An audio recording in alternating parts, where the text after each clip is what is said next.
ADRE পৰীক্ষাৰ প্ৰসংগতে মই উল্লেখ কৰিব খুজিছো যে এডিআৰইৰ চতুৰ্থ বৰ্গৰ পৰীক্ষাৰ বাবে এতিয়া এটা অৰেল টেষ্ট হ'ব।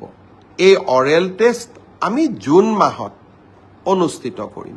লগে লগে এডিআৰইৰ তৃতীয় বৰ্ষৰ পাছ কৰা ছাত্ৰ ছাত্ৰীসকল বা যুৱক যুৱতীসকলৰ বাবে এটা স্কিল টেষ্ট হ'ব।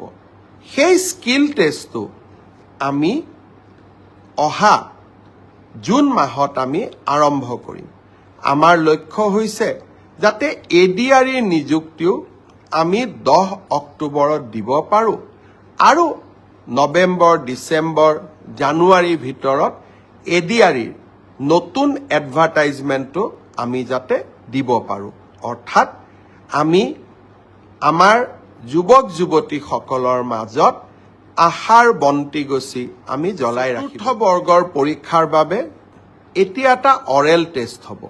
এই অৰেল টেষ্ট আমি জুন মাহত অনুষ্ঠিত কৰিম। লগে লগে এডিআৰইৰ তৃতীয় বৰ্ষৰ পাছ কৰা ছাত্ৰ ছাত্ৰীসকল বা যুৱক যুৱতীসকলৰ বাবে এটা স্কিল টেষ্ট হ'ব। সেই স্কিল টেষ্টটো আমি অহা জুন মাহত আমি আৰম্ভ কৰিম।